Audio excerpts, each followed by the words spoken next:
Hello and welcome back. England और New Zealand के दरमियान T20I सीरीज़ और उसके बाद फिर ODI सीरीज़ न्यूजीलैंड में खेली जाएगी।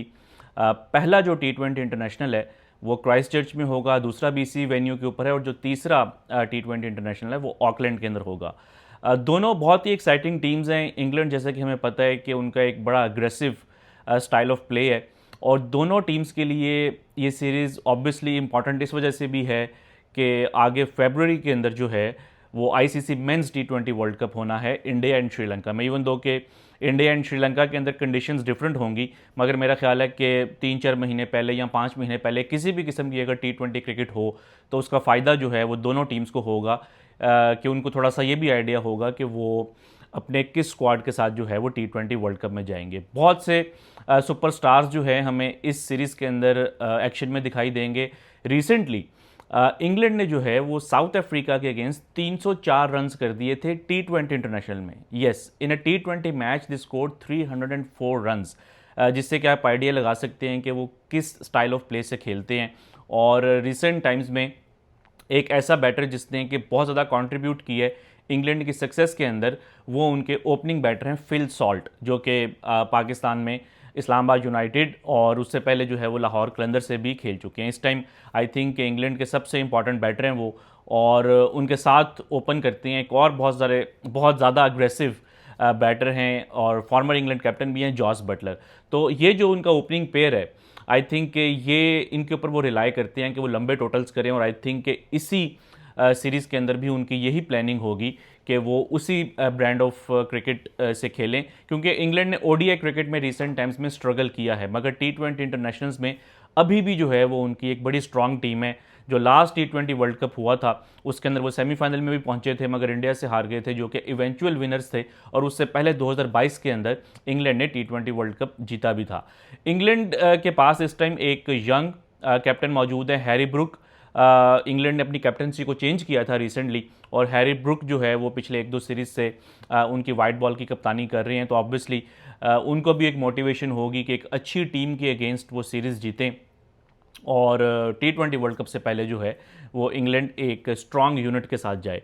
कुछ प्लेयर्स जो हैं वो इंग्लैंड की टीम में भी मिसिंग है, कुछ प्लेयर्स न्यूजीलैंड की टीम में भी मिसिंग है, मगर आई थिंक के इंग्लैंड की जो टीम है वो फिर भी इस टाइम एक स्ट्रांग पोजीशन के अंदर है। उन्होंने सिर्फ आप कह लेंगे 2 प्लेयर्स जो हैं, जोफ्रा आर्चर हो गए, मार्क वुड हो गए, ये उनके 2 की प्लेयर्स हैं जो कि हमें इस सीरीज़ में एक्शन में दिखाई नहीं देंगे। इवन दो कि वुड जो हैं वो आई थिंक न्यूजीलैंड फ्लाई करेंगे बाद में, क्योंकि इसके बाद इंग्लैंड को जो है वो एशेज़ भी खेलना है, और ऑस्ट्रेलिया के अंदर 5 टेस्ट मैचेस हैं और ऑस्ट्रेलिया और न्यूजीलैंड पास पास ही हैं। तो आई थिंक इंग्लैंड की कुछ प्लानिंग ऐसे भी है कि वो कुछ प्लेयर्स को न्यूजीलैंड में बुला लें और अपने साथ रखें, ताकि उनकी भी थोड़ी सी प्रेप हो, और फिर यहाँ से ही जो है, क्योंकि 3 घंटे की फ़्लाइट है बिटवीन ऑस्ट्रेलिया एंड न्यूजीलैंड, तो वहाँ पर वो फिर ऑस्ट्रेलिया जाके जो है एशेज़ की भी तैयारी करें।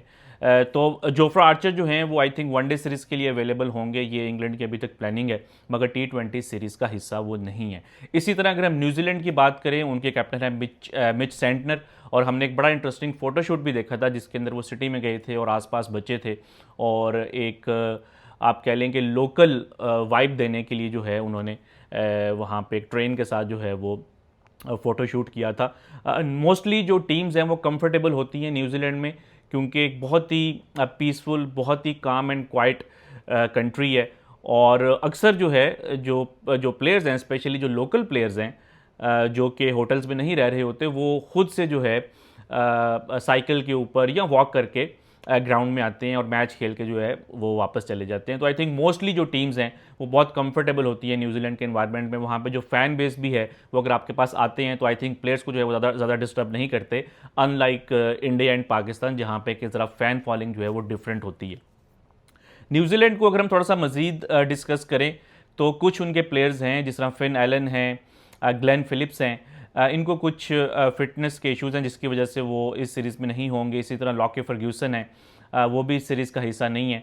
ऑब्वियसली न्यूजीलैंड की प्लानिंग होगी कि आगे जाके जो है वो प्लेयर्स T20 वर्ल्ड कप तक अवेलेबल हो जाएं, और उससे पहले जो है इस सीरीज़ के अंदर जो है उनको कुछ नए प्लेयर्स जो हैं वो सामने आएँ, ताकि अगर जो है उनके की प्लेयर्स जिस तरह फिलिप्स हैं या फिन एलन हैं वो अवेलेबल नहीं होते, तो उनकी गैर मौजूदगी में वो किन प्लेयर्स के साथ T20 वर्ल्ड कप में जा सकते हैं। अगर हम रिसेंट फॉर्म की बात करें तो जैसा मैंने आपको बताया कि इंग्लैंड ने अभी रिसेंटली 304 की है, और रिसेंट टाइम्स के अंदर वो सिर्फ एक बायलैटरल सीरीज़ हारे हैं, जो पिछली उनकी 7 सीरीज़ हैं उनमें से वो एक इंडिया से सीरीज़ हारे थे। बाकी उनकी जो सक्सेस परसेंटेज है वो काफ़ी अच्छी रही है। यहाँ तो उन्होंने सीरीज़ ड्रॉ की है, यहाँ उन्होंने सीरीज़ जीती है। इसी तरह न्यूजीलैंड को अगर आप देखें तो पिछली जो उनकी 11 सीरीज़ हैं उसके अंदर वो सिर्फ ऑस्ट्रेलिया से हारे हैं। अभी जो रिसेंटली उनकी ऑस्ट्रेलिया की सीरीज़ हुई थी, उसके अलावा जहाँ पे भी जाके उन्होंने खेला है, अगेन या तो सीरीज़ ड्रॉ हुई है या न्यूजीलैंड जो है जीता। बल्कि न्यूजीलैंड जब अपनी एक सेकंड स्ट्रिंग टीम के साथ पाकिस्तान भी आया था तो उन्होंने पाकिस्तान को सीरीज़ जीतने नहीं दी थी, वो सीरीज़ जो है ड्रॉ हो गई थी। बट आई थिंक के दोनों बहुत ही ज़्यादा एक्साइटिंग टीम्स हैं, और न्यूजीलैंड लास्ट टाइम जो है वो T20 वर्ल्ड कप का सेमीफाइनल नहीं खेल सके थे। जो वेस्ट इंडीज़ और यूएसए में हुआ था, न्यूजीलैंड की जो टीम है वो जल्दी बाहर हो गई थी, और मेरा ख्याल है कि थोड़ा सा उनको भी होगा कि हमने ख़ुद को कैसे रीग्रुप करना है और अगले T20 वर्ल्ड कप में जो है हमने एक अच्छी परफॉर्मेंस देनी है। क्योंकि अगर आप उससे पहले देखें तो 2021 के अंदर न्यूजीलैंड की टीम ने फाइनल खेला था, ऑस्ट्रेलिया से हारे थे, और फिर 2022 में सेमीफाइनल खेला था जो कि वो पाकिस्तान से हारे थे। तो दोनों अच्छी टीम्स हैं। इंग्लैंड ने 2015 के बाद जो अपना एक स्टाइल ऑफ प्ले चेंज किया, अग्रेसिव ब्रांड ऑफ क्रिकेट, उसी चीज़ को वो कंटिन्यू कर रही हैं, और उसी वजह से हमने देखा कि अभी रिसेंटली उन्होंने जो है वो काफ़ी हाई स्कोरिंग मैचेस भी खेले हैं। उसके अलावा कुछ नए टैलेंट्स भी होंगे, जिस तरह जेकब बैथल हैं, उनका बहुत ज़्यादा जिक्र हो रहा है। एशेज़ में भी हो सकता है कि वो हमें दिखाई दें।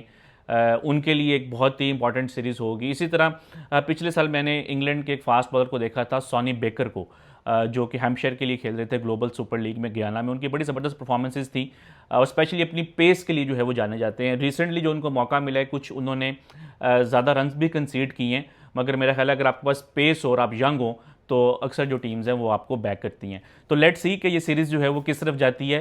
टैप मैट के ऊपर आप क्रिकेट के एक्शन देख सकते हैं, और आप हमें अपने ओपिनियन से आगाह भी कर सकते हैं कमेंट सेक्शन के अंदर।